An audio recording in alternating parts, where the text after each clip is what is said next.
I'll start by saying I hope that you've all signed in and put your name up so that we can identify you and call on you if you ask to be recognized.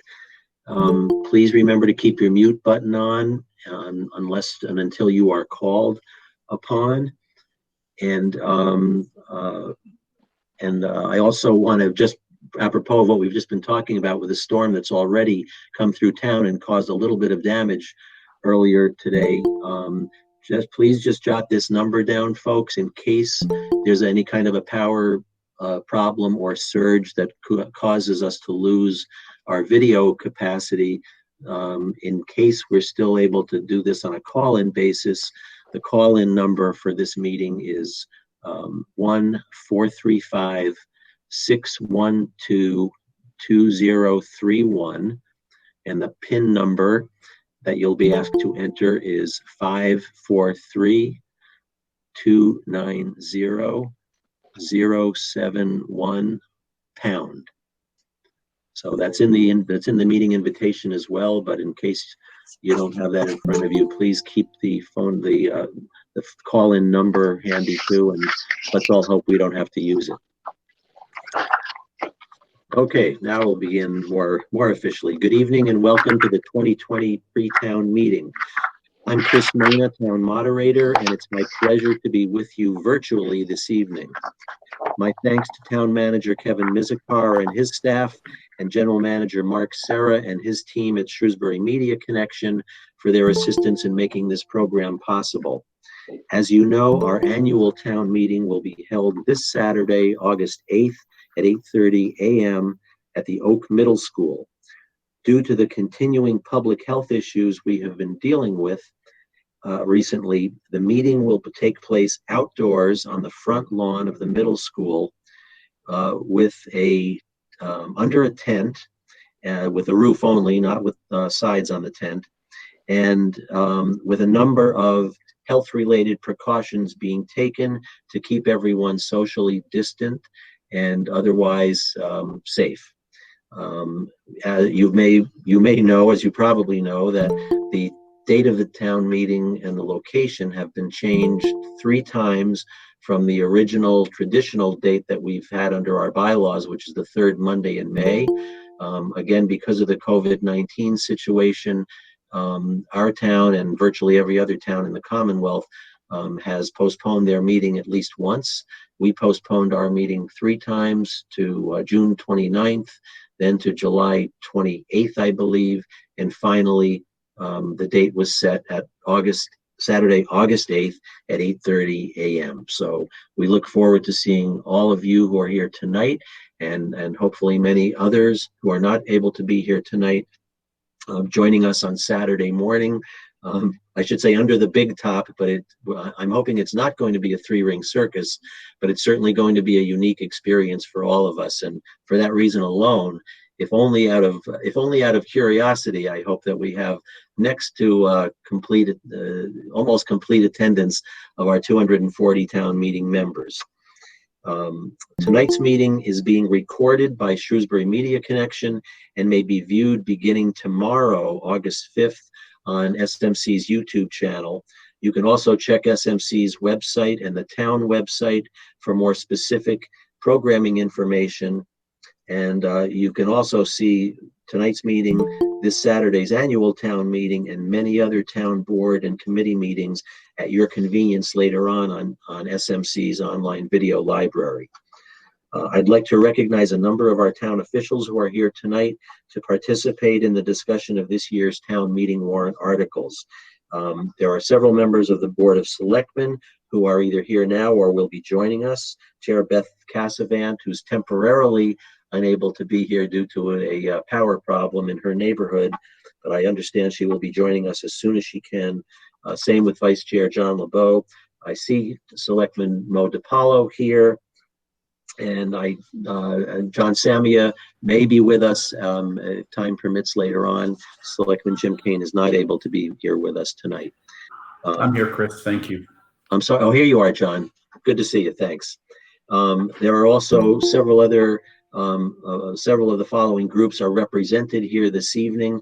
And again, I can't see everyone, but if you are here and I've mentioned you as one of the committee chairs or members, please feel free to unmute and pipe in and let us know your name.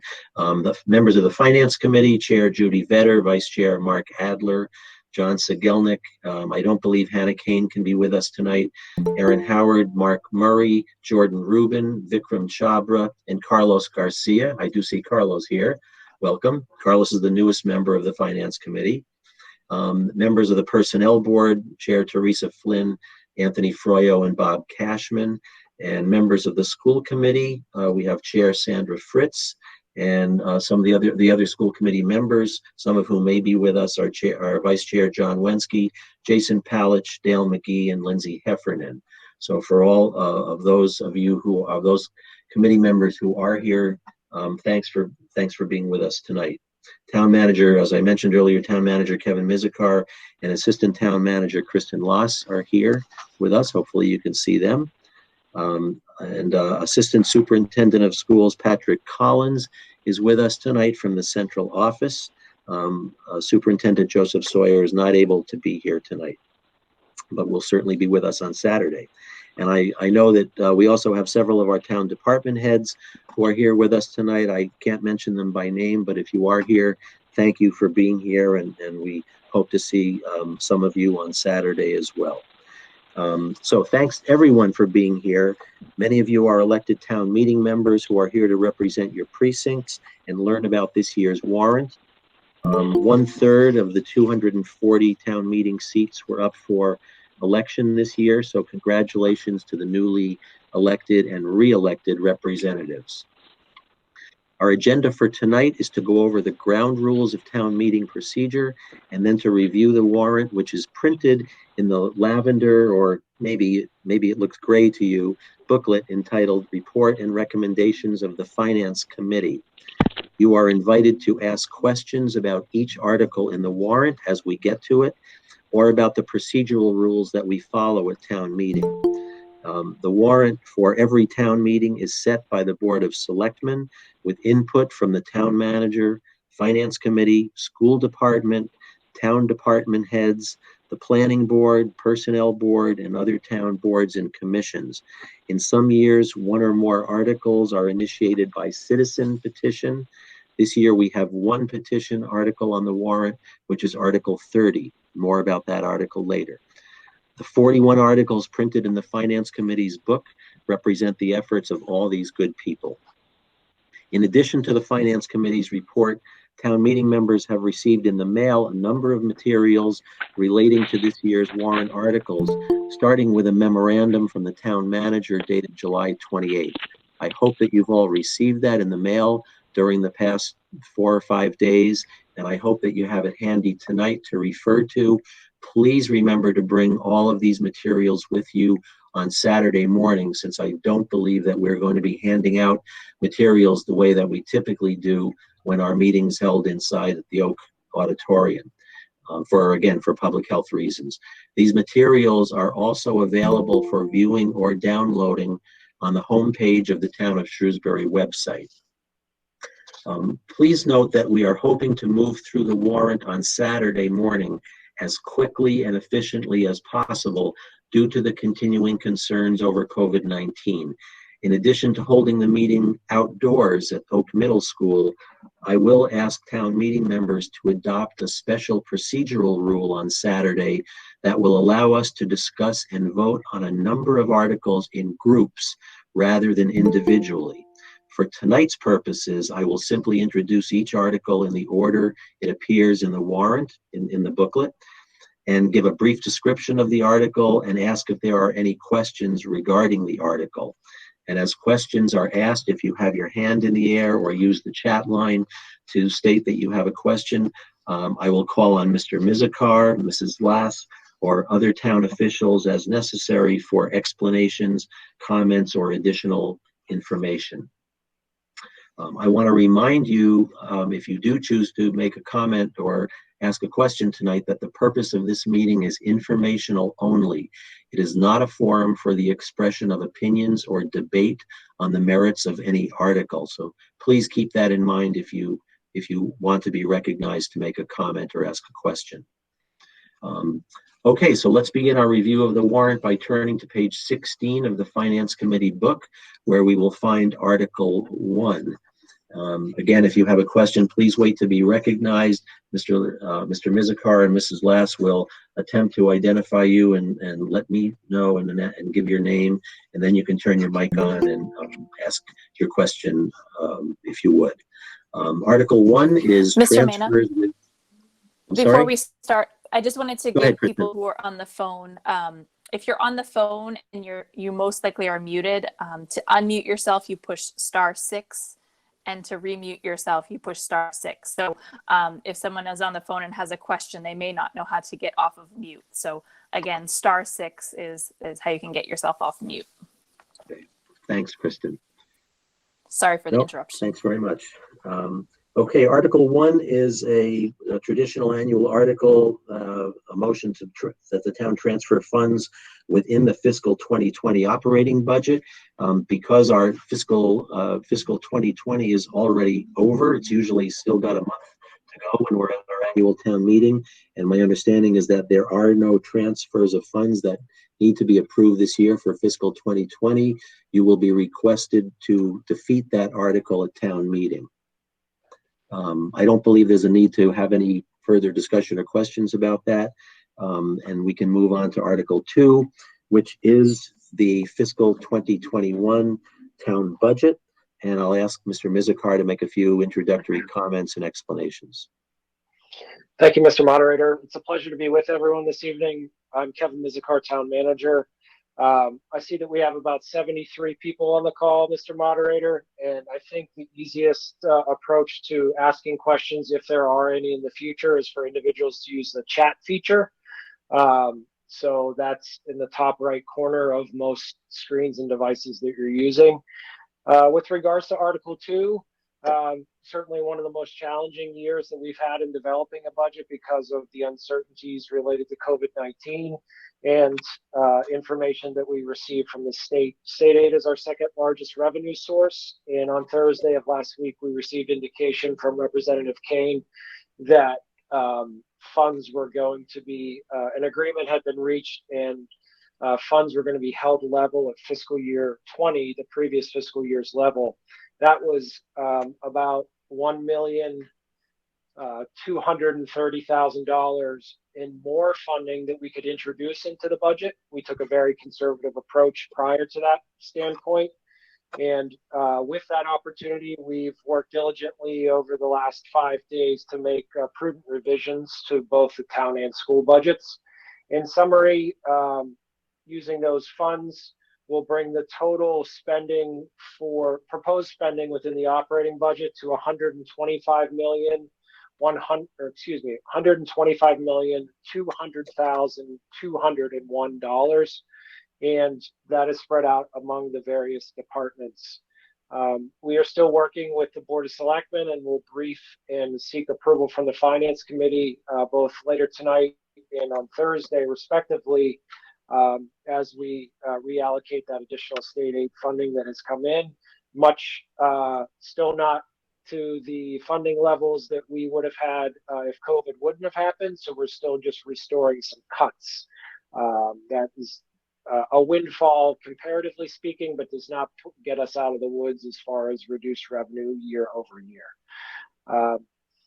Along with this article, not only do we use tax dollars from property taxes, we use state aid, we use free cash, which is a reserve of the town, and we use funds from our enterprise funds, which are utilities where revenues are generated by individuals paying their respective water, sewer, stormwater rates, or pay-as-you-throw bag fees.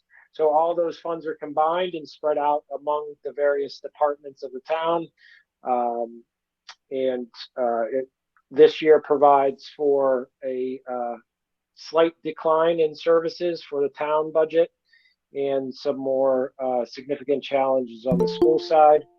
At this point, I'll pause, Mr. Moderator, and through you have Mr. Collins provide a brief overview of the school budget. Okay, Mr. Collins. Okay, thank you, Mr. Manna. I guess in summary, what I would offer up is that the school department did mail a detailed budget book, and hopefully that landed in town meeting members' mailboxes. I'm told some received it today, and hopefully the rest this week.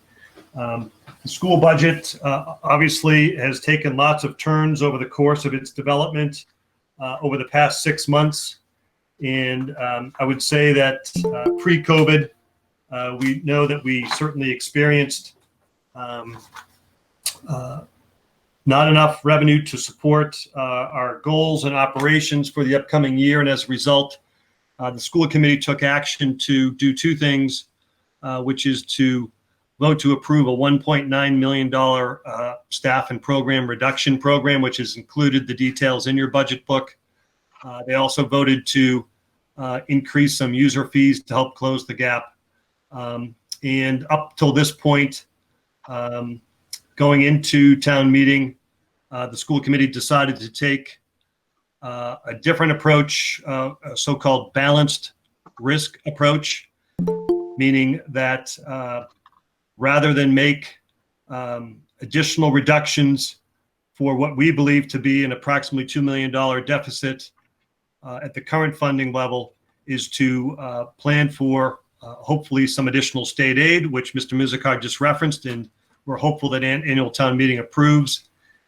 And then the potentiality of some additional federal stimulus money that might help our overall financial situation. So in sum, the current status is the school committee voted to recommend to the annual town meeting a budget of $67,080,000, which is an agreement with Mr. Mizikar's recommendation.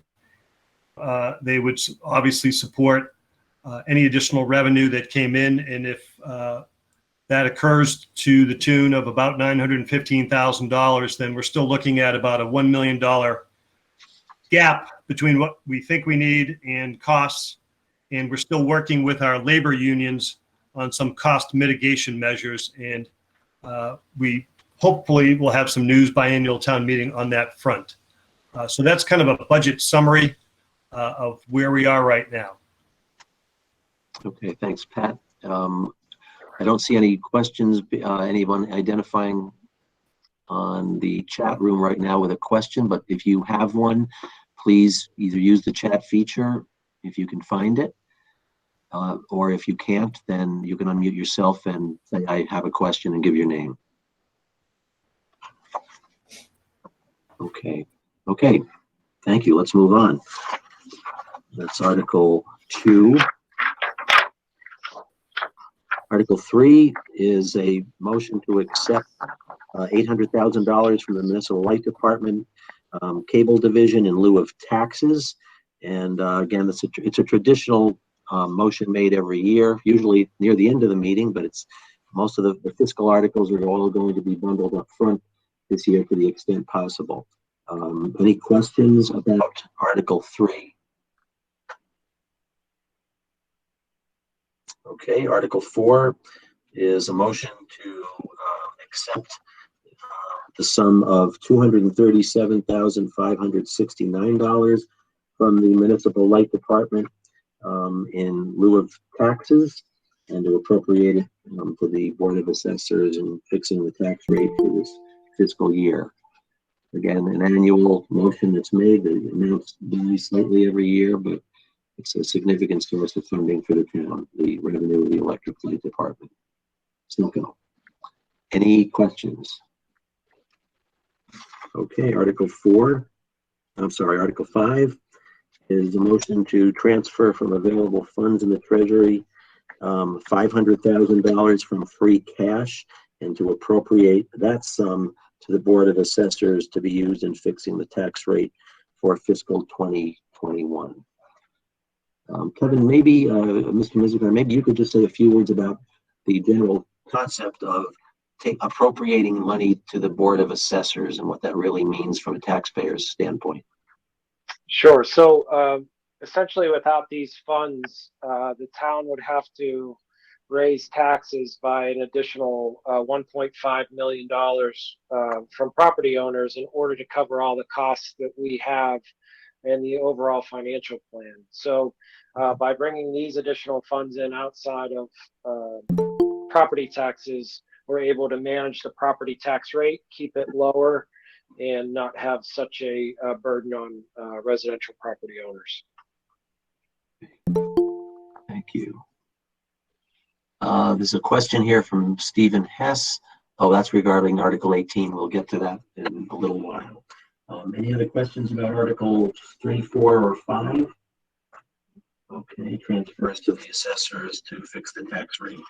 Article 6 is a motion to appropriate $9,719 to pay the medical expenses of retired disabled police officers and firefighters. This is pursuant to a statute in the Mass General Laws, which has been accepted by our town traditionally over the years. And this year, the figure for uninsured medical expenses of retired disabled police officers and firefighters, $9,719. Okay, there being no questions, Article 7 is a motion to raise the sum of $2,328,503 to be used from three sources: departmental receipts for solid waste, $1,129,546, from retained earnings in the solid waste account, $20,000, and from the tax levy, $1,178,957, and to appropriate that total sum of $2,328,503 to the categories of the budget that are the operating budget that are described on page 35 of the book. There are three categories that these monies would be appropriated to, and the purpose is to operate the municipal and residential solid waste collection, processing, and disposal program for the town. Are there any questions about Article 7? Okay, there being none, we'll move to Article 8 on page 36 of the booklet. This is a motion that the town transfer the sum of $6,313,978 from the sewer surplus account and appropriate that amount for the operating budget for sewer services for fiscal 2021. Again, the total is $6,313,978. Questions about Article 8? Okay, moving through the fiscal articles with remarkable speed. Article 9 is a motion to transfer the sum of $1,220,000 and $220.56 from the sewer surplus account from the inflow and infiltration fund to fund the various expenses listed on page 37 for sewer services for fiscal 2021. That total again is $1,220,056, and the capital investments in the sewer services fund that would be made would total $1,636,000. And there's a description on page 37 and 38 of the of where that money will be put to use. Okay, questions? Okay, let's move to Article 10. This is again an appropriation article that the town raised $2,561,174 from the water services departmental receipts and use those funds to establish the operating budget for water services for fiscal 2021. And there's a description of the amounts and the uses on pages 38 and 39 of the Finance Committee book.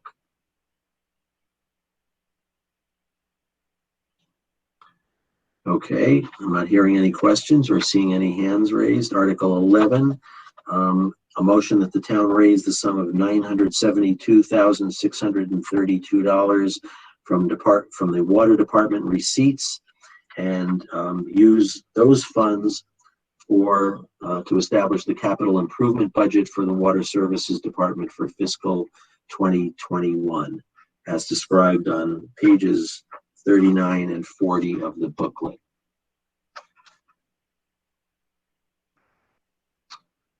Okay, still no questions. Article 12 is a motion to raise $1,456,741 from Stormwater Services departmental receipts and use those funds to establish the operating budget for the Stormwater Services program for fiscal 2021. And the description of this program is on pages 40 and 41 of the Finance Committee book. Okay, Article 13 is a motion to raise the sum of $250,000 from stormwater receipts and appropriate that money for drainage projects, the stormwater services drainage projects in fiscal 2021. Any questions? Okay, Article 14. It's a motion to raise $108,900 from the tax levy and appropriate that amount and to transfer $992,620 from free cash to fund the town's capital budget for fiscal 2021 for all of the non-utility town departments. And this is the description of the uses, the expenses that are proposed for the capital improvement plan for fiscal 2021 are set forth on page 42 of the booklet. And you can read the individual uses that are proposed. If there are no questions on Article 14, oh, there is a question from Stephen Hess on Article 14. Can any of these capital projects be delayed and used for the education shortfall? Are any of these capital projects, I guess he means, are any of them critical? Mr. Mizikar. I think these projects they're very important. The critical ones have to deal with, I think, mainly the replacement of some of our aging vehicles and certainly the roof at the Parker Road Preschool. One of the most fundamental points of our capital budget is that we fund it through a source, $992,620 from free cash.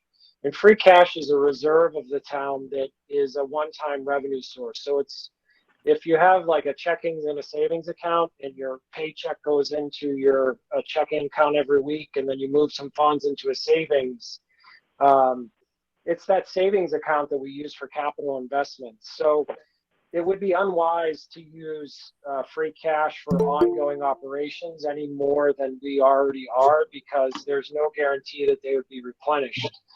Free cash is generated through money that's not spent throughout the course of a fiscal year, or revenues that exceed what we originally budgeted. And especially this year with the impacts of COVID, we will, year over year, from a revenue standpoint, we're not going to be producing excess revenue like we have in the past intentionally. So it would certainly fill a gap, but it would create a bigger cliff for fiscal year 22 as we go to develop that budget. Okay. Thanks, Mr. Mizikar. We have two other questions from town meeting members on Article 14. Jason Molina and Christina Palumbo want to know, what is a poll pad? Sure.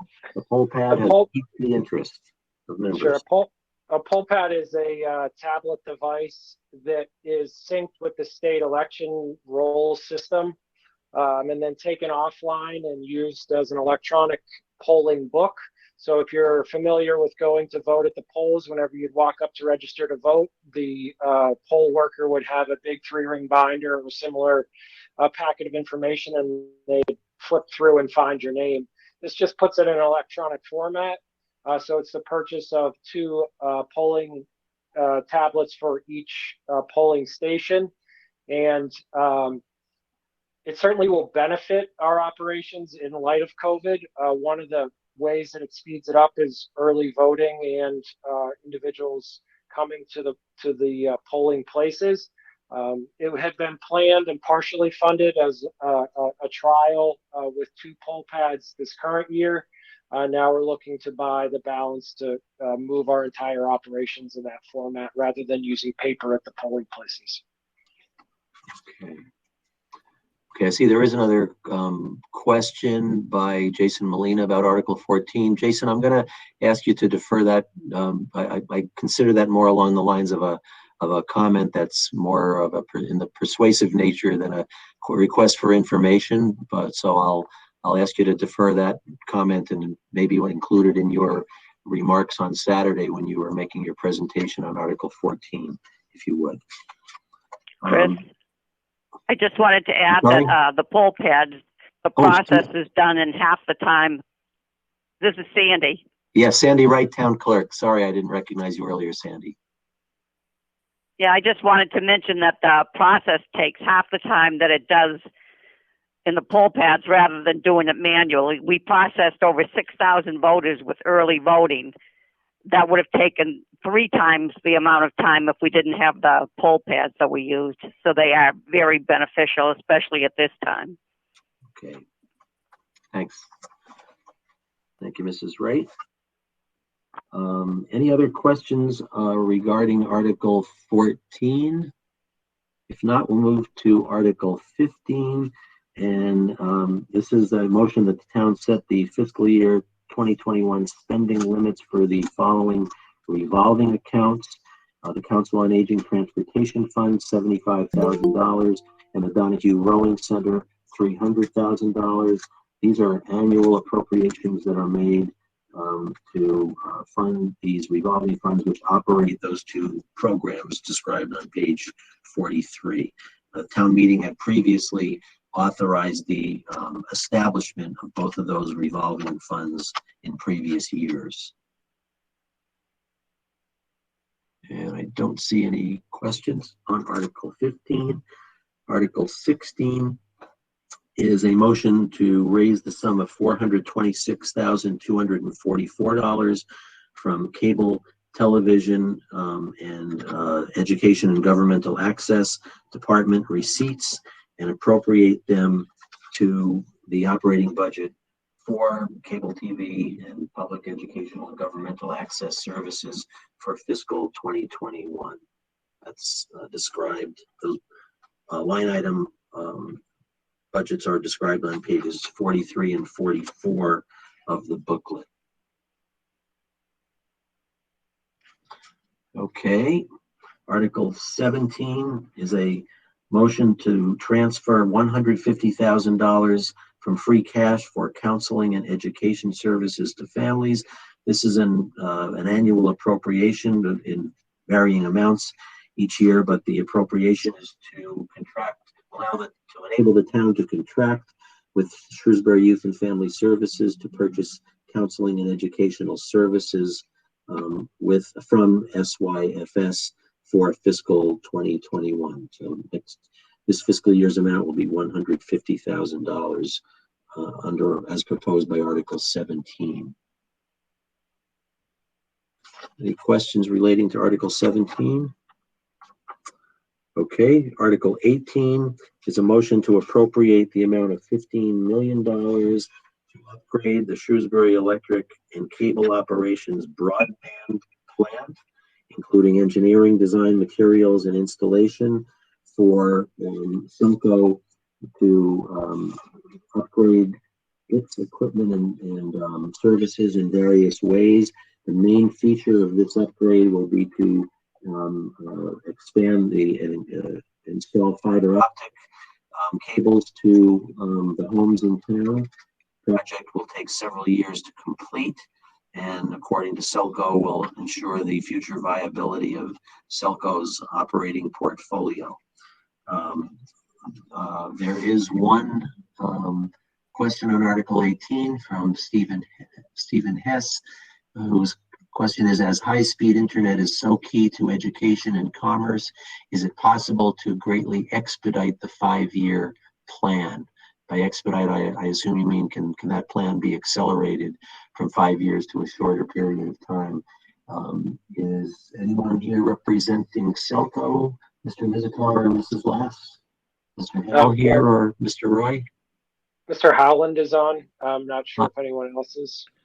Okay. Hi, this is Public Works Holland, Director. and if I can address the issues, I'm the chairman of the Selco Commission, so we work in this fiber for some years. We're actually out implementing it right now, aggressively trying to beat that 5-year plan. As we bring fiber in, it's in basically 3 different phases around the town. We've already started on the first one, and as we complete it, we plan on trying to bring the customers onto the fiber immediately, so that we're not waiting for 5 years. But really what the current situation is that that we have to also work with the current system that we have. And so we are spending, some people are aware that if you're using the internet, it was slowing down in some neighborhoods with more people working from home and students, also working with their iPads and whatnot.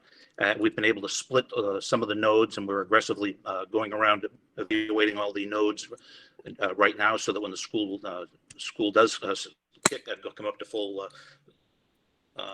speed, even if they're all working from home, that we'll have internet capacity to not only support the students with the current system, but also with the parents that are going to probably have to stay at home more often to watch the kids as well. So that's a big effort on our part. So short term, we're working with the current system and trying to work to enhance that. But in the strategic side, we have aggressively already started and released contracts. You'll see Phoenix trucks that look like Selco trucks, but they're white and they say Phoenix on the side.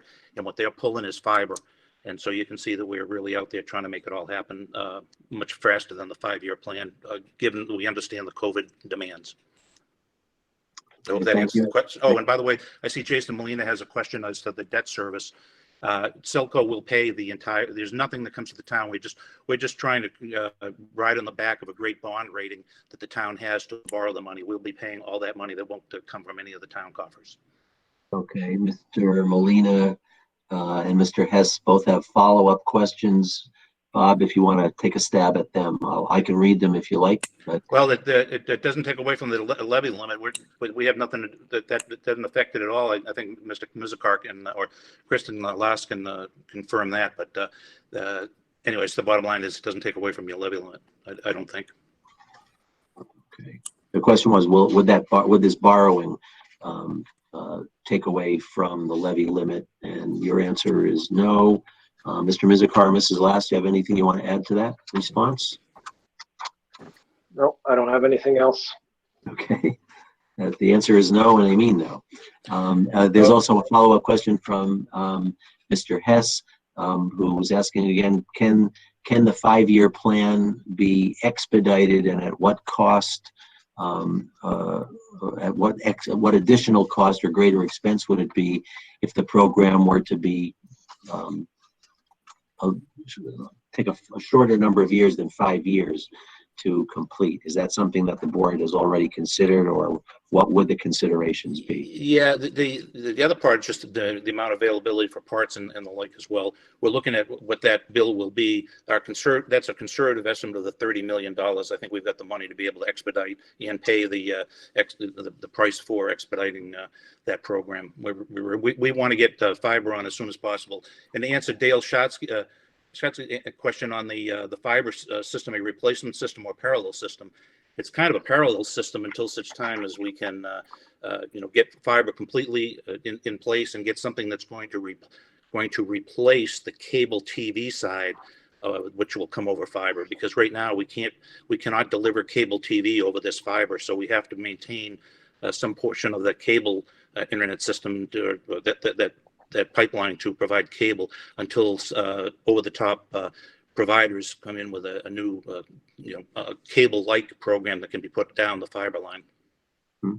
sort of like building a bridge, Bob, that you can't use the new bridge until, and stop using the old bridge until the new bridge is completely finished. Completely finished and people know how to drive across it. Right. Okay. Thanks very much, Mr. Holland. And if there are no other questions on Article 18, let's move over to Article 19, which is a motion that the town accept a sum of money from the Commonwealth in accordance with the provisions of Chapter 90 of the General Laws for transportation age funding, and transfer those funds, which this year would be $989,552, transferring those funds to the Highway Department for maintaining, repairing, improving, and constructing townways, sidewalks, and drains. Any questions or any other comments that the town officials would like to make about the Chapter 90 article? Okay, it's an annual vote to accept the money that is proposed to be given us through the Transportation Aid Program. This year's amount is just a little bit shy of $1 million. Okay, Article 20, a motion to transfer $18,000 from the sale of cemetery lots account to the Cemetery Department for the care, improvement, and embellishment or enlargement of the cemetery. Any questions on Article 20? Okay, Article 21, annual article where if there are any bills from prior fiscal years that have not been paid, and that if the town needs to transfer funds from this year's budget to pay those bills, then it requires a 4/5 vote.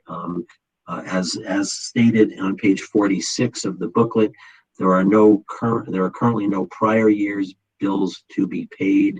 So we will be requesting, unless that fact changes in the next 4 days, we'll be requesting that that motion for Article 21 be defeated. Article 22 is a motion that the town vote to authorize the school department with the approval of the manager to enter into a memorandum of understanding with various agencies of the Commonwealth of Mass in accordance with Chapter 44, Section 70, relative to reporting and receiving federal reimbursement for costs incurred in transporting children in foster care to and from their foster placement in school of origin. Such costs may be eligible for reimbursement under Title 4E of the Social Security Act. This, I believe, is a new article this year, and maybe a few words from Mr. Mizikar or Mrs. Lass would be helpful. Mr. Moderator, this is an opportunity for the town to receive additional revenue. It's a small amount of revenue, but it would get that reimbursement that comes in from the state, exactly as you described, and would go within the school department's revenue portfolio to be used against the costs for transporting those students. I think it's rather simple along those lines, but Mr. Collins may have additional details. I would just add that, Mr. Mena, this is a new program, federal monies that's administered via the state, and we cannot access those funds unless the town manager is given the authorization to enter into this memorandum of understanding with the state agency. And as Mr. Mizikar mentioned, the amounts of money can vary widely depending on our student census for this small population of students. It could be, upwards of $10,000 per year in terms of reimbursement, or maybe $0. But passage of this just allows us to access those funds. Okay. Any questions about Article 22? Okay. Thank you. Mr. Mena. Mr. Mena, there is a question. Oh, sorry, Kathy McSweeney. Would this program have allowed us to be reimbursed for the children that were housed in the Days Inn several years ago? Mr. Collins? Years ago, when students were housed in the Days Inn in Shrewsbury, Some of those students, cost for transportation, were reimbursed under a separate federal program called the McKinney-Vento Act for homeless children. And if those students were under that categorization, then the school department, the town was reimbursed for those expenses. In more specifically, if there had been a child who was in foster care and in that program at the Days Inn, then yes, that would have allowed us to be reimbursed for that student. So there's a different classification of students between foster children and homeless. Those are two separate subcategories of student profiles. Okay, thank you. Okay, I don't see any other questions on Article 22. So let's move over to Article 23 on pages 46 and 47 of the booklet. It's a motion that the town transfer town-owned property located at 1 through 7 Maple Avenue, originally acquired for school purposes. And we all know that's the old Beale School, the existing Beale School. And to transfer that property to the Board of Selectmen for the purposes of making the property available for sale. And the cost to the board, to the town, would be no less than $1, and to authorize the Board of Selectmen to enter into any agreements and do anything that's else necessary to dispose of the property by sale under such terms and conditions as the Board of Selectmen deem to be in the best interests of the town. So this motion would authorize the town through the Board of Selectmen to sell the property located at sell the Beale School property in anticipation of the new Beale School being under construction. Is there any discussion by way of information that Mr. Mizikar or Mr. Collins or anyone on the Board of Selectmen would like to comment on before we open it up for questions? This is Kristen Last, Assistant Town Manager, if I may. Sure. Over the past 4 or 5 years, as the new developments of the new Beale School at 214 Lake Street have been ongoing, the Board of Selectmen appointed a Beale Reuse Committee to study potential reuse for the Beale School. And they determined a number of uses with the help of public feedback and a consultant who helped with a town and Beale property visioning study. And then they presented to the Board of Selectmen the best interest of the town would be to dispose of the property for a development purpose and for certain uses. And then the town of Shrewsbury received another development to create the request for proposal to actually allow developers to understand what the town's wishes are for the property, and for the Beale RP committee in conjunction with the Board of Selectmen to select the potential developer. So this article allows for that sale to work and the release of a request for proposal. So if town meeting members are interested in reading about the process that we've been going through for the past 4 or 5 years, they can access the Beale RFP or Beale Committee webpage on the town website and review a number of planning documents and the recommendations that have been made. And of course, if any questions between now and Saturday, or Attorney Cahill can answer any of those questions. I also understand that Ms. Blackman is chairperson of the P committee and could answer some questions as well. Okay. Are there any questions about Article 23 relating to the sale of the old Beale School property?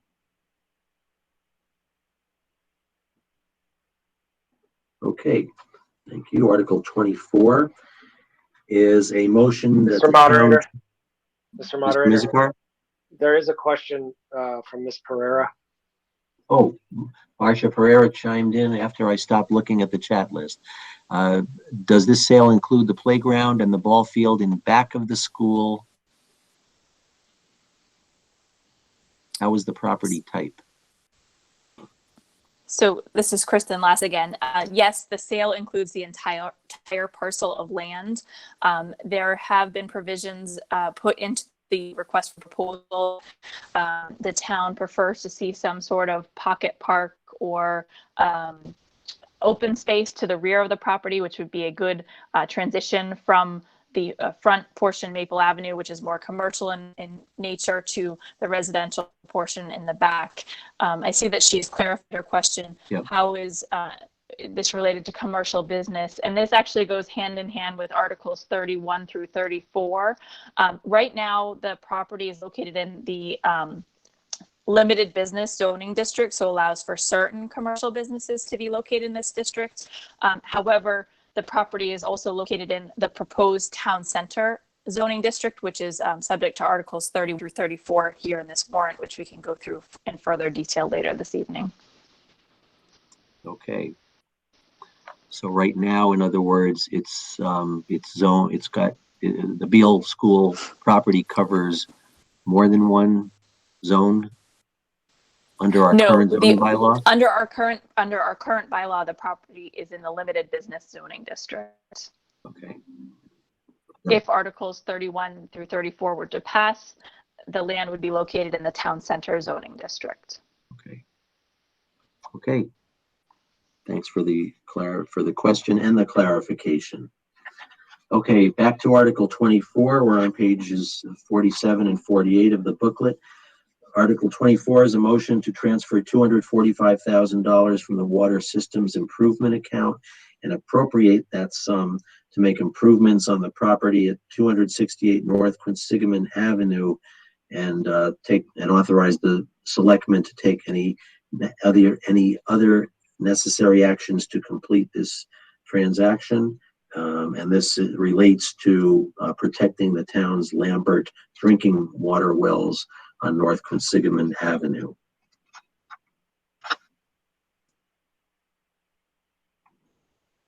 Questions on Article 24?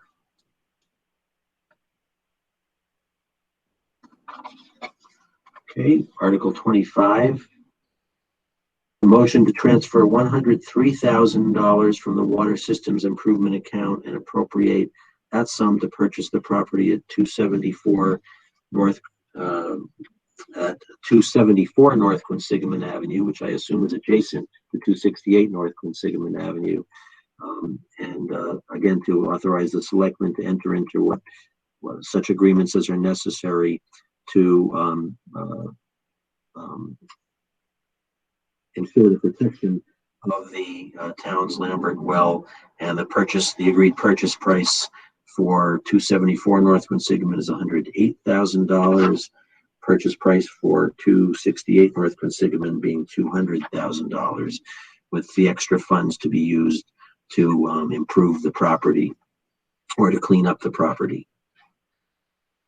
Any questions on Article 25? I see a question from town meeting member Paul Schwab. Would it be possible to push Articles 24 and 25 to next year and reappropriate the funds to help close the school budget gap? Well, Mr. Schwab, as a procedural matter, we can't defer or table any articles in our warrant. That's under our town meeting bylaw. Some towns can vote, town meetings can actually vote to defer articles. In our town, we cannot do that. So we can only vote an article up or down. So your suggestion to push the articles to next year and reappropriate the funds to help close the school budget gap would actually require the defeat of Articles 24 and 25. I'll let Mr. Mizikar or Mr. Collins make any additional explanatory remarks if they'd like. Thank you, Mr. Moderator. In short, the answer to the question is no. So the revenues that are being used to acquire these properties were generated from water rates and people's water bills, and they can only be used for the expenditure to the benefit of the water system. They cannot be used for educational purposes. Okay, any other questions on Articles 24 or 25 before we move on to 26? Article 26 is a motion to authorize the Shrewsbury Electric and Cable Operations Commission to purchase 3 parcels of land located at 234 Boston Turnpike and 2 to 4 Worthington Avenue, 2 and 4 Worthington Avenue, and 6 to 8 Worthington Avenue, to be acquired for municipal light plant purposes. I believe that you have, yes, in the materials that were sent out last week, there are informational materials relating to Articles 23, 24, 25, and 26. I neglected to mention that earlier, but if you look through your materials, you'll find a map that shows the location of that property. And if there are any other questions about the proposal, then please let us know your questions now. Mr. Holland, any additional information about these lots that you'd like to put out to town meeting members tonight? Just that people looking at the print will note that we already own properties that abut that. We're going to consolidate it, hold the property, maybe use it as a temporary pole location, for a short term. But right now we have no plans for it other than to hold it and then use it for next best use when we're done with the other facility that we are currently run down at that neck of the woods. Okay. Thanks, Mr. Holland.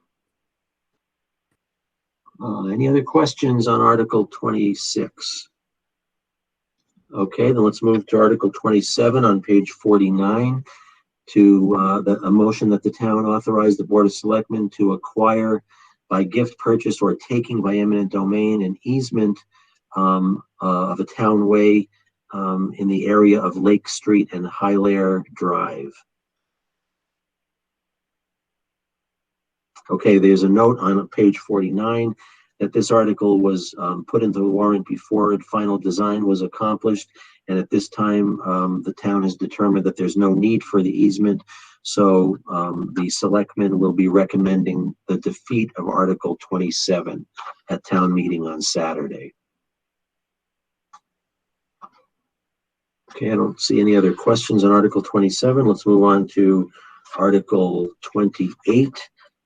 Which is a motion that the town accept the report of the selectmen in laying out and making public Nelson Point Road, a portion of Nelson Point Road and Point Road, to make those streets public ways in the town, and to authorize the selectmen to acquire whatever additional easements might be necessary in order to convert those streets to public ways.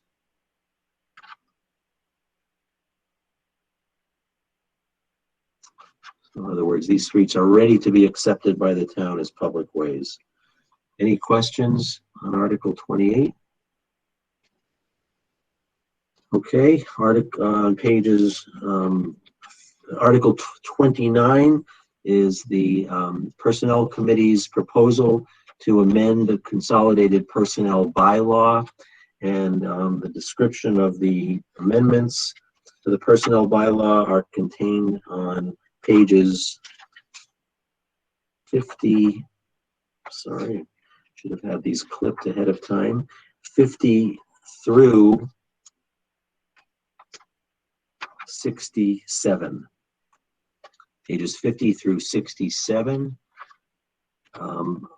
I know that there's already been information that's been put out on the airwaves on the program that was reported by Mr. Mizikar and Mr. Glass. Has the Personnel Committee also provided any previous explanation, Mrs. Lass, to Article 29 that you're aware of? Sure, thank you, Mr. Mena. The Personnel Board appeared before the Finance Committee on July 23rd to give their report and recommendation.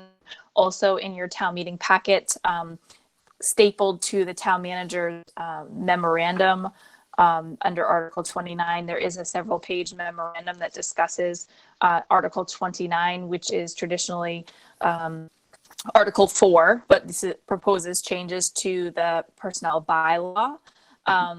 Town meeting members who were town meeting members last year may recall that town meeting authorized the classification and compensation to be shifted from authorization from town meeting to the town manager's recommendation of the personnel board.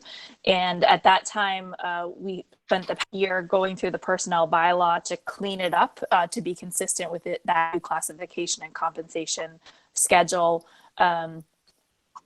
to make it gender neutral and to just clean up another few items. So you'll see, and town meeting members will see in the book, we have included the entire personnel bylaw because the changes are made throughout that area. But in general, it's changes to reflect the classification and compensation study that was done. Again, the gender neutral language, and to adjust the bereavement leave to be more consistent with current bereavement leave of other municipalities and other workplaces.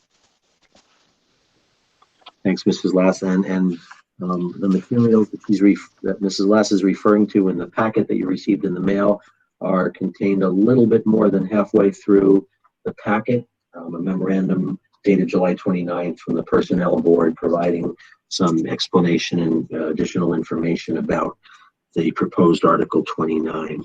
So again, in the interest of time, both tonight and at town meeting on Saturday, we're not planning on having the Personnel Board make the customary formal presentation of this article. We hope that if you have any questions tonight that you'll ask them, and certainly questions or comments will be welcome at town meeting on Saturday. But again, our goal is, unlike in other years where we encourage discussion, debate, and as many questions as people have, we're trying to be very economical with our time this Saturday. So we will not be having the type of presentation that you're all, that those of you who have been at other town meetings are used to hearing from the Personnel Board. We don't have any less appreciation for the work that they do, and for the benefits in their work, but we are going to somewhat shortcut Article 29's presentation this year. But if anybody does have any questions right now about Article 29, please feel free to let us know on the chat. Mr. Moderator, this is John Sigelnik. Mr. Sigelnik. Yes, I didn't get a chance to send in any questions, but page 53, it looks like section 5 was completely deleted because the information goes from section 4 to section 6, which is striked out and becomes the new 5. But assuming old 5 was completely deleted, shouldn't that be in here so we know what was deleted with the strike through? Page 53. Okay, I see where you're talking about. I do see that, John. Mr. Sigelnik. Mrs. Lasky, is there any particular information that you'd like to pass along, or should we look to the memorandum from the Personnel Board that's in the packet of information? I don't think you'll find anything different in the packet. What I will do is take that note and look into it tomorrow, and if there's anything we need to let town meeting members know ahead of time, we will do so. Okay, thank you both, and that's certainly a question that can be asked on Saturday, Mr. Sigelnik, if you don't feel like you've received a satisfactory answer between now and then. We do have a question on the chat line from town meeting member Dina Nichols. Do these proposed changes have any impact on the budget? This is Kristen Lass again. The proposed changes of the personnel bylaw do not have any impacts on the budget. You will see in personnel bylaws memo that they discuss the recommendation for compensation changes, and Mr. Mizikar has explained this more eloquently than I will on the videos that we pre-recorded, but there were no compensation adjustments for July 1st, no cost of living and no step increases. In the budget, he does adjust for a 1% increase for grades 1 through 8, as well as division managers in grade 9 of the classification and compensation schedule. The department heads have unanimously taken a 0% increase fiscal 21. So the budget encompasses financials, the personnel board did give a recommendation, but that is not included in Article 29. That's included in Article 2. Thank you. Mr. Sigelnik? Yes? I'm sorry, did you have any, did you have any follow-up question? Okay. I thought I No. said something. Okay, thank you both. And if there are no other questions on Article 29, we're going to move to Article 30, which is the one citizens petition article on this year's warrant. Article 30, and I know that Mr. Molina, Town Meeting Representative Jason Molina, who was the lead petitioner for Article 30, is prepared to provide some additional information to what appears in the booklet on pages 67 and 68. I'll just briefly state that this motion is that the town accept the Massachusetts Community Preservation Act, which is set forth in Chapter 44B of the Massachusetts General Laws, and the acceptance of the Community Preservation Act would mean the approval of a surcharge on real property in town for the purposes permitted by the act itself, which include the use of the funds generated by the CPA to acquire land, to preserve open space, and rehabilitation and restoration of historic resources, the acquisition, preservation, etc., of land for recreational purposes, for community housing, etc. So all as described on page 68 in the motion itself. I'll just state that if Article 30 were to be approved by town meeting members at the annual town meeting, then it would also require the approval of the voters at a general election in town to adopt the act before it would go into effect. So it's important to know that would the proposal would be that town meeting accept Article 30, that it then be put before the town, a town-wide vote to accept the act, and that if it were approved, that the tax surcharges would go into effect beginning in fiscal year 2022. And again, if it were approved, then the town would have to create a Community Preservation Act committee, which would be in charge of appropriating the funds generated by the CPA to any of the various uses that are permitted by the act. So it's I guess you'd say a three-step process.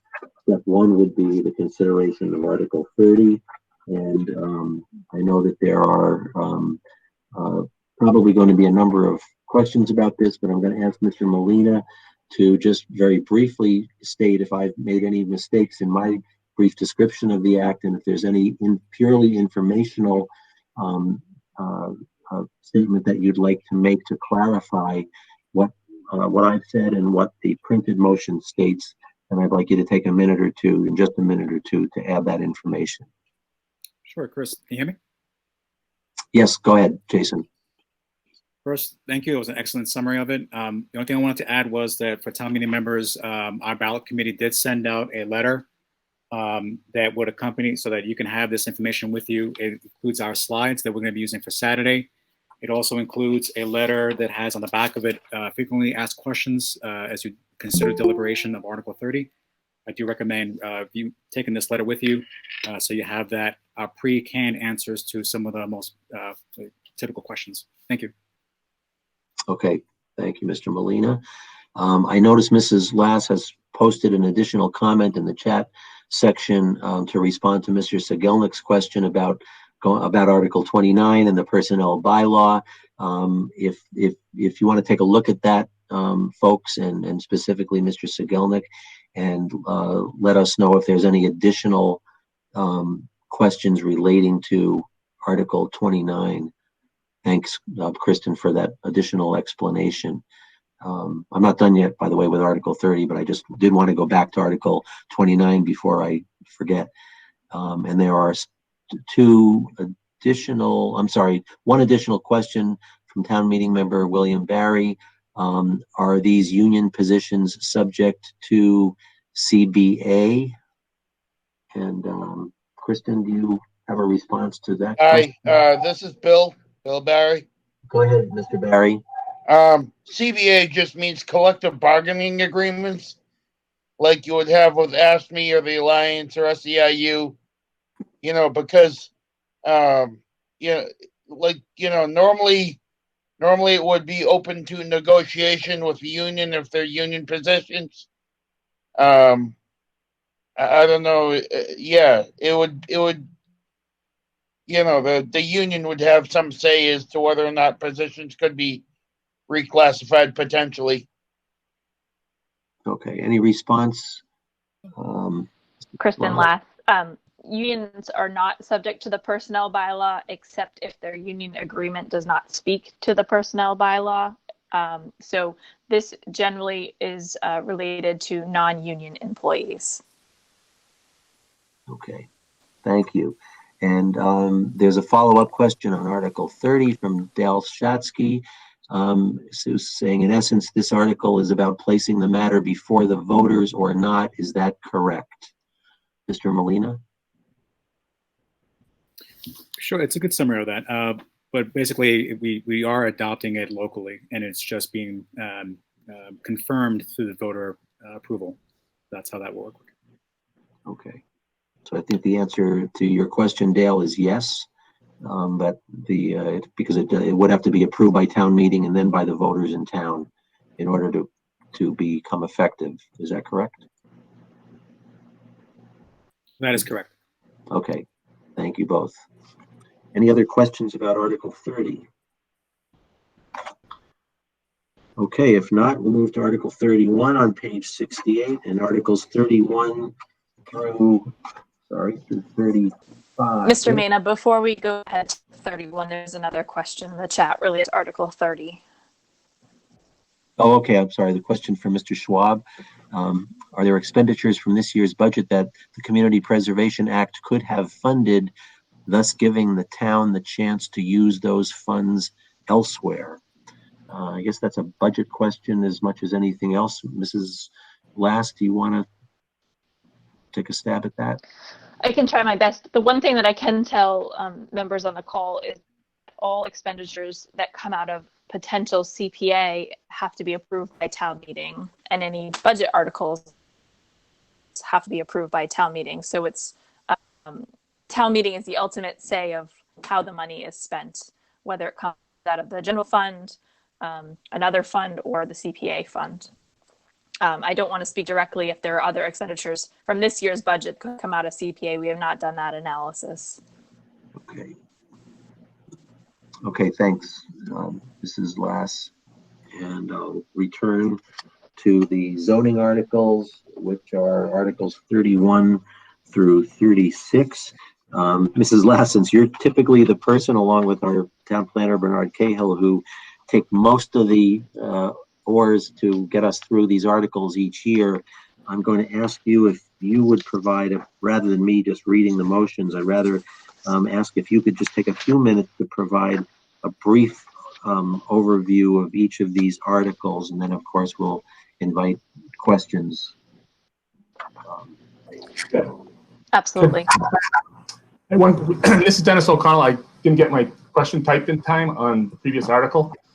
Okay, Dennis, I see it now. Go ahead. Basically, as we're looking at this, are there things that they're already looking at that would come to town meeting to be approved for CPA? Projects that they already think about for preserving open space, preserving a historical building, or, and then I'm just trying to get a sense of what these projects would be in reality versus on paper. Okay. Jason, Mr. Molina, go ahead. Okay. So I think we can look at it as the position of the ballot committee that if you were talking about renovating ball fields, as was proposed in an earlier article at $145,000, that if it was capital improvements such as like irrigation, new fencing, any outdoor expenditures that are relative to what CPA can allow, then yes, that 145 potentially could have been paid for CPA funds. And excuse me. And if it was brought forth as a project proposal to leverage CPA funds. And as Ms. Loss had brought before the committee, they will review these and then ultimately to town meeting for their approval. So yes, in short, that's one of as an option. I do highly recommend, to not take up all the time here and talking about it, is to say, I do recommend looking at the letter that was received, because there's a couple of slides on potential projects, which include project opportunities that the committee has heard of previously. And then there's an allowable use table that corresponds to that as well, so you can see broadly what is allowable. Okay, thanks very much, Jason. And if there are no other questions about Article 30, then I'm going to resume my my request of Mrs. Last to There give is us another question, Mr. Oh, Dina Nichols. Gosh, I really have to keep my eyes on the chat list here, and I wish I had a magnifying glass with me. Dina Nichols, on Article 30, did I understand correctly that were this approved, it would need to stay in place for 5 years before it can be removed if the town decided to do so? Okay, Mr. Molina? That is correct, Ms. Nichols, but I do want to note that out of the 177 communities that have CPA, none have successfully removed CPA. So that is a blessing there, and but it is correct. And just in the spirit of the disclosure as well, had we also sought any bonds that were tied to CPA monies, we would be tied to the debt service being finished before you moved away from CPA, if that was the will of Shrewsbury.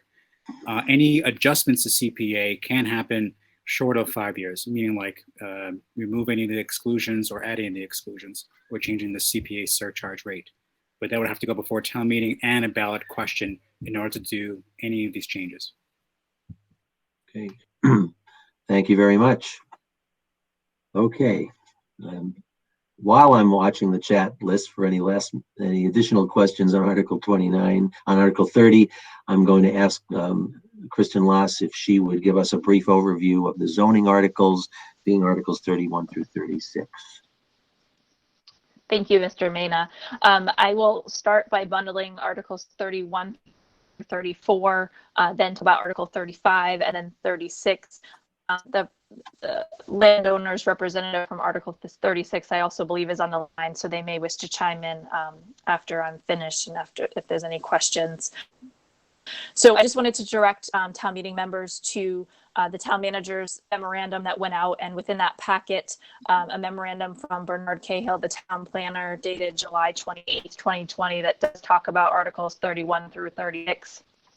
Again, I did want to bundle Articles 31 through 34 together and touch upon this a little bit related to the Beal disposition article. So Articles 31 to 34 deal with creation of a new town center zoning district. Over the past 4 to 6 years, the town has been working through a series of planning projects and master plans and gaining a lot of input from the public and business owners of what they'd like to see in the town center. The 2016 master plan really stated that they wanted to maintain and enhance the character of Shrewsbury's historic town center by promoting appropriate development and redevelopment, and to promote the town center as a pedestrian-friendly shopping and service area and a neighborhood gathering place. I'd also like to turn the attention of town meeting members that the planning board has reviewed these articles since April 2nd in a public hearing process, and they will have their final public hearing this Thursday, August 6th, to vote their recommendations on all of these articles as well. So again, turning back to Articles 31 through 34, we dealt with these succinctly. That Article 31 deals with the establishment of several new definitions. It establishes the actual zoning district of the town center zoning district, and it establishes the use regulation schedule that shows what uses would and would not be allowed in the town center zoning district.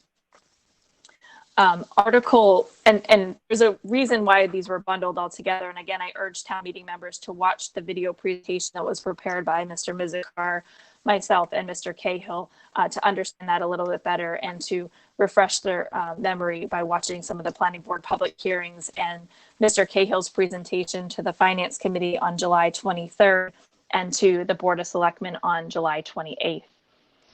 Article 32 seeks to amend portions of the bylaw related to inserting town center zoning district in certain areas, related to parking requirements, site plan approval, signage, and the like. Article 30 addresses the purpose of the town center zoning district and criteria for actually developing in the town center zoning district. So design standards, setbacks, minimum lot area, design guidelines, and others. And we've actually worked very hard with the planning department and the planning board to insert some photographs and some graphics to make this zoning section a little bit easier and a little bit more user friendly. The main goal of this language was to create, that town village center zoning district heard over and in our planning studies and our visioning work over the past 4 to 6 years. And then finally, Article 34 creates the boundaries of the district. So you'll see that in your town meeting book on page 106, and also in the packet from the town manager's memo and the planning memo, there's a color copy that shows that currently the areas that are proposed to be the town center district comprise of some land is in the limited business district, some is in the residential B1 district, and some is in the residential B2 district. And we've cleaned that up a little bit to encompass the entire red hatched area would be the proposed town center zoning district. So again, that's a very brief overview. I encourage town meeting members to watch the many presentations that have been made by Mr. Cahill through the planning board meetings, the Board of Selectmen Finance Committee, and our special town meeting discussion to educate yourselves more on this article, but happy to answer any questions that might come through this evening. Okay, thank you very much, Mrs. Last. There is one question already on the chat line from Jason Molina relating to Article 34. What protections would be in place to protect historical buildings in the town center district? Sure. So Mr. Cahill actually addressed this in his presentation that is available for town meeting members, special videotaping. So I urge people to watch that. But in general, any development in the town center zoning district would require site plan approval, so review by the planning board. There are certain design elements that are required that are historic in character. So if a building is taken down and a new building is put up, it would be in a general character of a village setting. We do not have a demolition delay bylaw. This proposed zoning does not address demolition delay. So it's really a review of the planning board's discretion on that historic character. Okay. Thank you. Any other questions about Articles 31 through 36? I see there's a question from Paul Schwab. Would the planning board consult with the historical commission to determine the historical importance of a building? I can take that question as well. Oh, sure. The planning board and the planning department, and with other input, originally had a component in this town center zoning language that addressed historic, and we were really struggling with how you classify what historic is. Is it an age of the building? Is it certain characteristics of the building? And we just decided to take that section out. The historical commission is certainly willing to follow the planning board agendas and to see what projects come in this district and provide their comments and attend public hearings. But there is not a requirement in the zoning bylaw that the historical commission has to be consulted for these types of developments. Okay.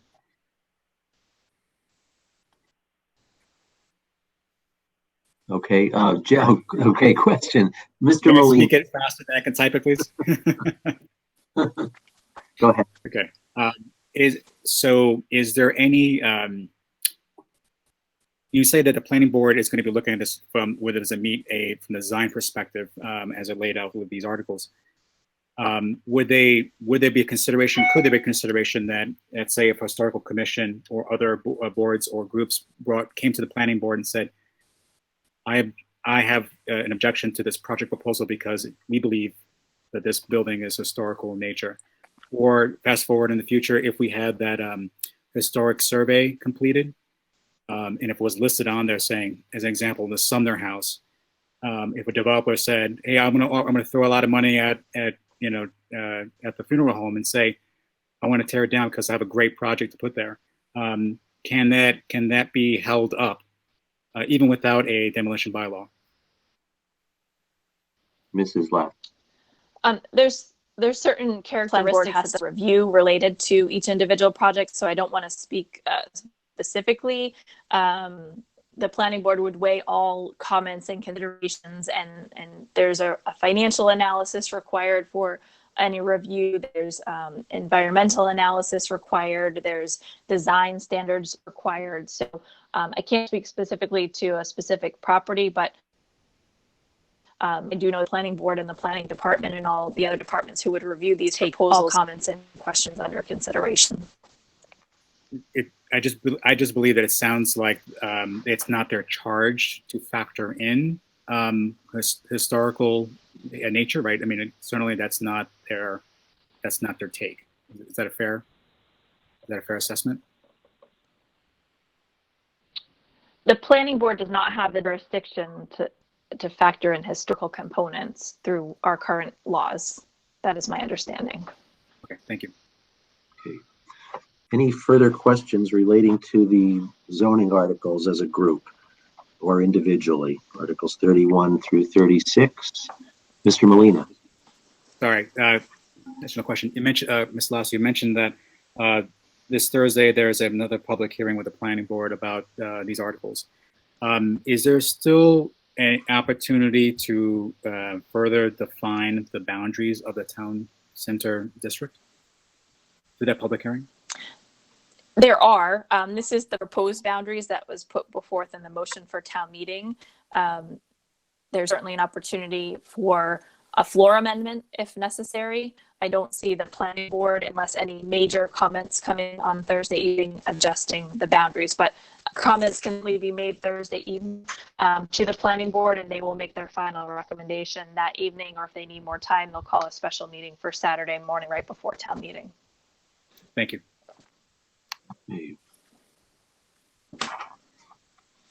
Okay, last call for Articles 31 through 36.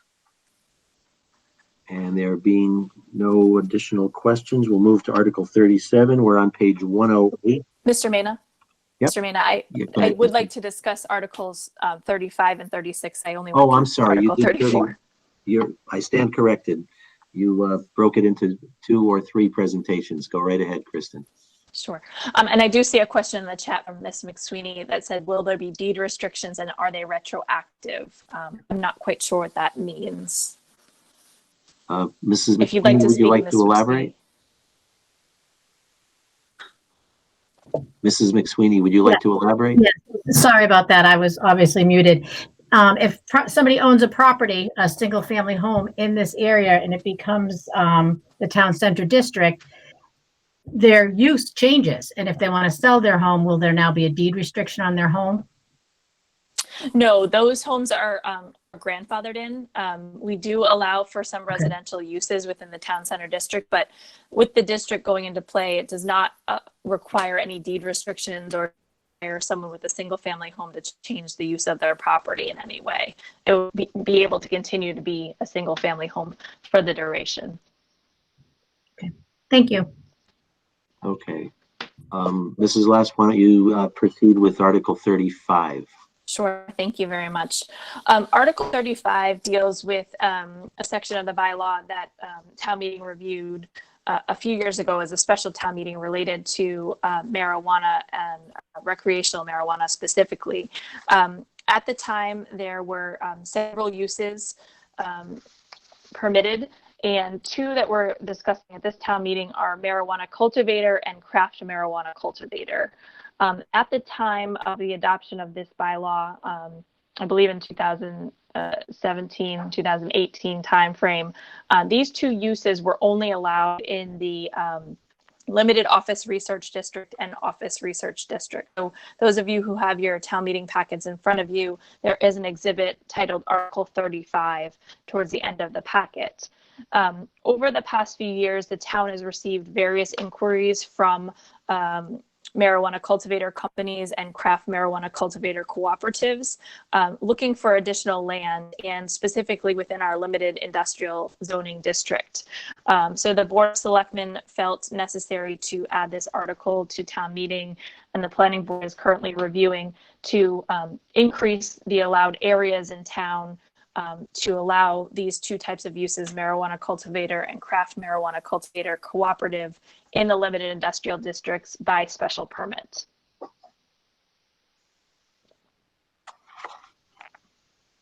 Okay, thanks, Mrs. Loss. Questions about Article 35? The question here from Tracy McClellan. Can you please define what is a marijuana cultivator and what is a craft marijuana cultivator cooperative? Sure, certainly can do that. The definitions are specifically in the zoning bylaw, but in a nutshell, a marijuana cultivator is a grow facility. So an organization that would grow marijuana and then sell that off to be processed. One group.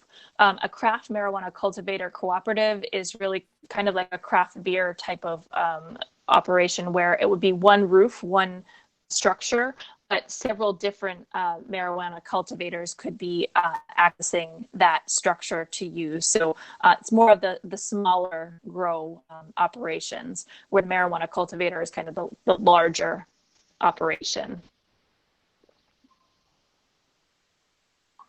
Okay, thank you. And any additional questions about Article 35?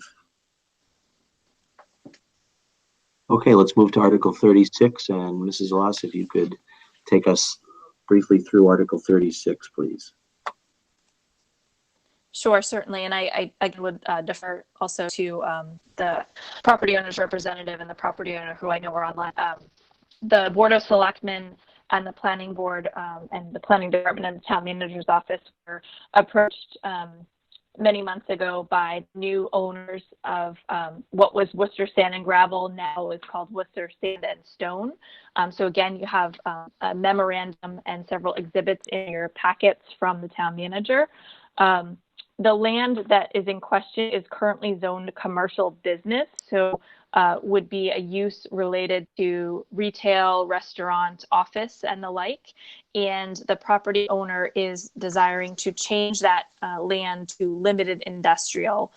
This land in question is proximate to Route 70 on the Boylston-Worcester line. So again, this is a zoning map change from commercial business to limited industrial, and I would defer to Mr. Donahue or his client if they'd like to give any additional information on this article. Okay. Any questions, folks, on Article 36?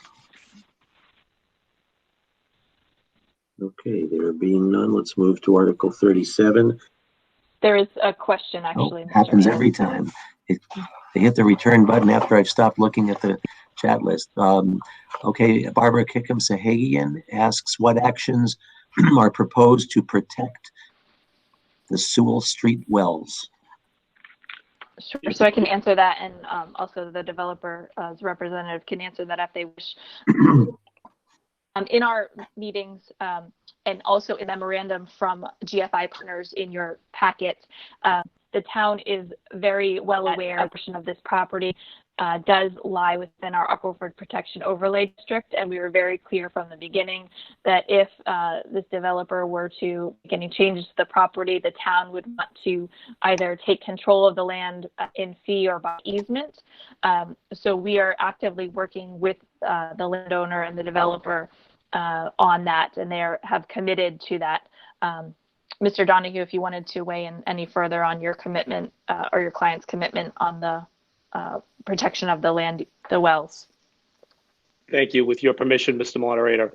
Go ahead, Mr. Donahue. Mr. Donahue is a legal counsel for the 160 Holden Street LLC and GFI Partners LLC, the proponent of Article 36. Thank you. As Ms. Lass indicated, very early in the process, we did sit with her and Mr. Mizikar. Were made aware of the well conditions and have committed to work as we design the site for both the reuse and continuation of the Worcester sand and gravel business as Worcester sand and stone, and the reuse of the rest of the site in a manner that can take into consideration the protection of the wells. In the packet that the town meeting members have, in a letter that GFI Partners, my client, provided, appended to that is a letter of recommendation from the town administrator in the town of Franklin. We provided that because GFI Partners is doing a development in that town in a very similar circumstance and are working very cooperatively with the town to adequately protect the wellhead in that area. Thanks, Mr. Donahue. I see there are a couple of questions coming up. One is from town meeting member Carol Swydan. I understand there is extensive environmental cleanup under the property in question. I guess, how would this be handled? Mr. Donahue? Thank you, Mr. Moderator. I'm not sure where the concept is of extensive environmental cleanup. The property was subject to rigorous due diligence before my client acquired the property in January. It is appropriate for redevelopment use of the property and a consolidation of the Worcester sand property. So we'll obviously be meeting all of the various conditions and requirements of the Commonwealth, but not aware of any particular needs. If I might, I see another question in the chat room, and I can just keep going if you wish, Mr. Moderator. Sure, we have a question from town meeting member Dennis O'Connell. What is the plan for the property under the, if the new zoning is approved, are any specific plans already under consideration? Go ahead, Mr. Donahue. Through you, Mr. Moderator. There are no specific plans now. As I indicated, my client acquired the property in late January, began these discussions with the town, and with the pandemic also have certainly been constrained in some fashion. The benefit of the limited industrial zoning district, it permits a number of uses that are not permitted in the commercial business district, which we believe are more appropriate for the site, but the design of the site has not happened. And I refer you again to the letter we provided that went to the town meeting members that enunciates some of the uses that are permitted in the limited industrial zone, not permitted in the commercial business zone, which are appropriate given the location of the property and its proximity to transportation and its proximity to the biomanufacturing and biotech developments in Worcester. Okay, thank you. And I'll just go back up a little ways on the chat list. Mrs. Sahagian had a follow-up to her question. Full 400-foot zone. I assume that means your comments about actions proposed to protect the Sewell Street wells, or if not, Mrs. Sahagian, if you want to unmute yourself and elaborate on your question, please feel free to do so. Thank you, moderator. This is Barbara Kickham. Yes, that was my question. Kristen last said that, and they said they were going to protect the well, the Sewell Street well, but are they willing to protect the full 400-foot zone 1, which is non-buildable 400-foot zone 1 around those wells? When they say they're going to protect the wells, you just want to have a clear idea of what they're going to do. Okay, is it Mr. Donahue? Thank you, Mr. Moderator. I think that becomes part of the design of the site, particularly if the rezoning is permitted. We'll enter into a master plan development, figure out how to best service the site, and take into consideration the wellhead. The wellhead is, the requirements of the wellhead are already protected under state law in some fashion that we'll have to take into consideration. And so I wouldn't want to commit until we go through the master planning to any specifics. What we're committed to do is to work very closely with the town administration to do everything we can to achieve the goals of the town. Okay, thank you. And Barbara, does that answer your question? Thank you, yes. Okay, thank you. Any additional questions relating to Article 36? Okay, we're coming down the home stretch, folks. Article 37, which is on page 108 and 109. I'm sorry, just 108. This is a motion that the town vote to accept Chapter 148, Section 26H of the general laws requiring sprinklers in boarding houses. Mr. Mena, if I may comment on Go this ahead, Mrs. article. Haas. So this Article 37 was put on the warrant related to adopting a Mass General law to require sprinklers in boarding houses. Over the past several weeks, the building inspector's office, the fire department, and the town manager's office have been inquiring with the fire marshal's office if this article were adopted, would it affect other types of residences within the town of Shrewsbury? And most recently, we did learn from the fire marshal's office that if the town were to adopt this section of the general law, this would also apply to short-term rentals, which could also be known as Airbnb or HomeAway or VRBO. And at this time, I know that the Board of Selectmen right now, on a different chat, is discussing their recommendation on this article, and the Finance Committee will reconsider their recommendation on this article as well. It is the town staff recommendation to defeat this article at this time and understand more what this may mean for short-term rentals. At the time this was proposed, again, it was specifically related to boarding and lodging houses, which we assume we had very few of in the town of Shrewsbury, and we're doing it for protection purposes. But if this article were to pass, it would also be applicable to short-term rentals, and those property owners would be required to install these systems within a period of 5 years. So town meeting members, please stay tuned to some of the recommendations that may be coming out from the Board of Selectmen this evening or the Finance Committee Thursday evening related to this article. Okay, thank you, Kristen. Any other questions relating to Article 37 regarding the requirement to install sprinklers in boarding houses? Okay, there being none, let's move on to Article 38, which on pages 108 through 111. And this is a motion that the town enact amend the general bylaw to add a section that regulates donation containers and the process for using donation containers in town. Mrs. Lass, if you could give us a few introductory words about this article. Sure, thank you, Mr. Mena. This article was brought about by Board of Selectmen Maurice DiPaolo.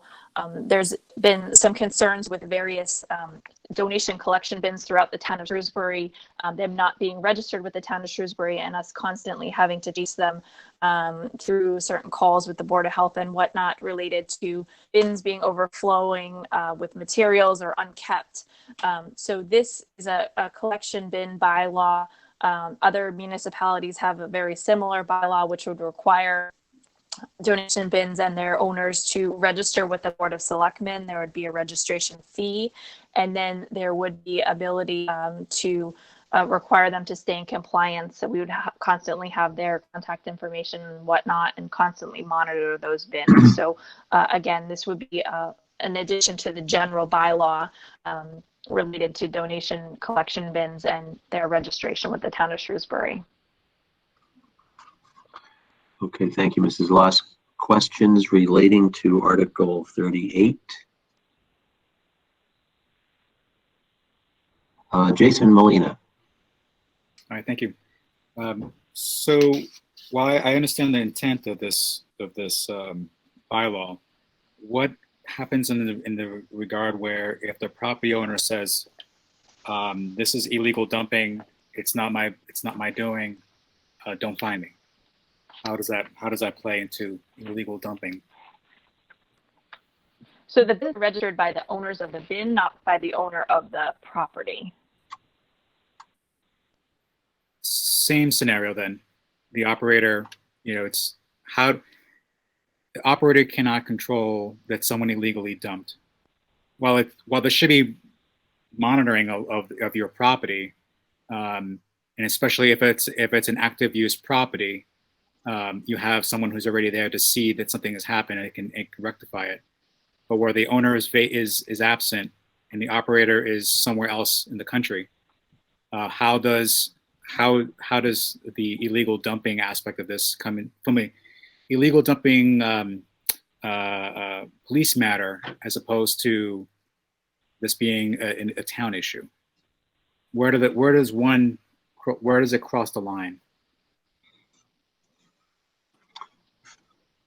I guess I'll have to read language, so I just want to understand your question a little bit better. So you want to understand illegal dumping is versus what someone leaving clothes or whatnot outside those two separations would be?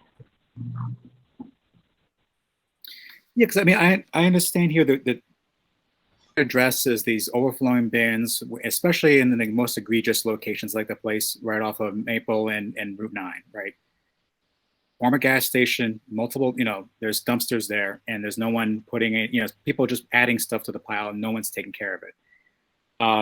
But I just don't see where, it sounds to me like it could be a loophole where either the operator of those bins or the owner of that land can say, it's not my problem, someone illegally put stuff here.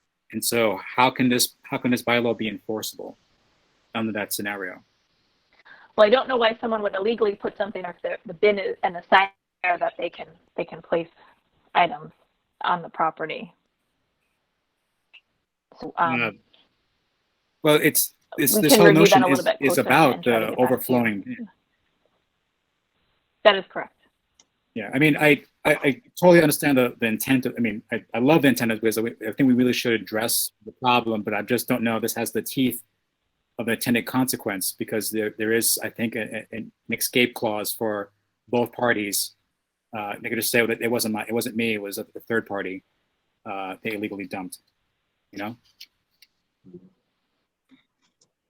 We'll take that note and try to get And there's a related question from Bob Holland. Why are there no penalties for the folks who dump all the stuff despite signage?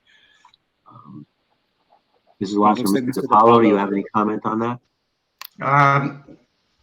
I just came back into the meeting. I had to jump off for a selectmen's meeting. But I think if the question is about the donation box bylaw, is that what it is, Mr. Mena? We're talking about Article 38. But the question specifically is, or the questions that have been asked up to this point relate to the concept of illegal dumping.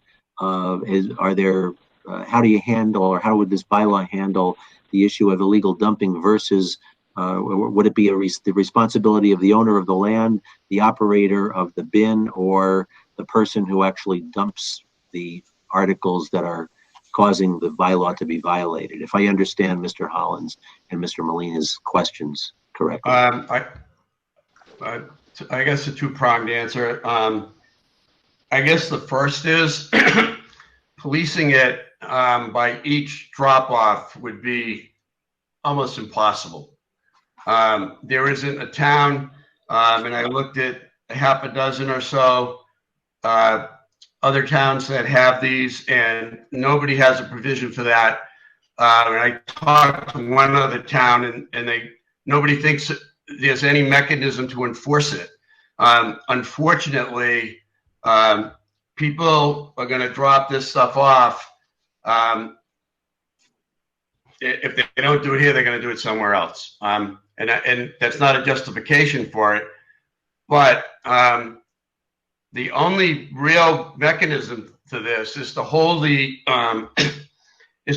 owners of the boxes primarily to keep the area clean, because I don't know what you talked about on this before, but most of these boxes are for-profit organizations. They might say Save the Earth or whatever, but in those cases, maybe the nonprofit gets some percentage of it. These are going businesses, and they accept, obviously, that this buildup of debris by people who are putting it in who shouldn't be is part of doing business. And the biggest issue that we have is making sure that when this does happen, the operator cleans up quickly. It doesn't let it sit there for a week, and that is a part of the bylaw. But the other thing is, if an owner is allowing somebody to put a bin on the owner's property, and they don't ensure that the operator of that box is keeping the place clean, then they have an obligation. So that's the theory behind it. I mean, there's just no practical way to police that. That, you know, I guess you'd call it illegal dumping at those locations. So that's the mechanism that, as is being proposed, every other town, city has done it the same way, because you just can't do it the other way. There's an additional question being asked by Kathleen Cohane. Does the Route 9 building have a certificate of occupancy? No. No. Okay.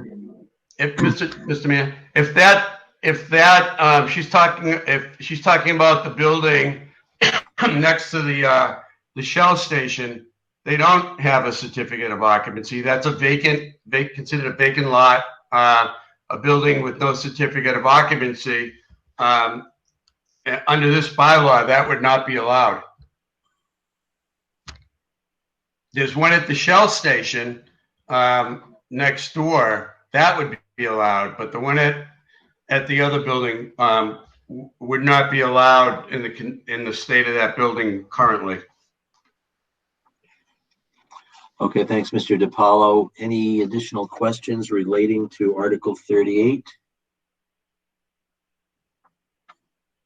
Okay, let's move on to Article 39, which is at the bottom of page 111. And carrying over to page 112 is a motion to transfer $30,000 from free cash to be paid to the Lake Quinsigamon Commission to fund the expenses associated with the management of Lake Quinsigamon. Any questions relating to this annual article to fund some of the expenses of managing Lake Quinsigamon? Okay, there being none, Article 40 is it's usually the first article on the warrant every year, but because the warrant has been restructured this year to try to make it make us move through it more quickly and efficiently. We hear reports of town committees in Article 40 this year. We're not going to have those reports given this evening, but just to tell you that there will be two brief reports given, both relating to the Beal School, old and new. One is the report of the Beal School Building Committee, and the second report will be the Beal Reuse Committee. We've heard references to both of those committees earlier this evening, and those committee representatives will be making reports on Saturday at the meeting. Finally, Article 41, which is probably the most controversial article on the warrant tonight, to see if the town will vote to choose the trustees of the Wright and Harlow Charitable Fund. Again, this is an annual vote that takes place usually in the first couple of articles in our warrant. This year it's saved for the distinguished last place. And the motion is that the following the 6 individuals named on page 112 will be elected as trustees of the Charitable Trust Fund, originally funded by the Wright and Harlow families. I'm assuming there are no questions relating to Articles 40 and 41, and I see no additional comments on the chat room. If so, then this concludes our review of this year's annual town meeting warrant. I want to thank everyone who was logged into our virtual meeting room tonight for your attention and participation, and I look forward to seeing you this Saturday, August 8th at 8:30 in the morning on the front lawn at Oak Middle School. Have a good night. Thank you again.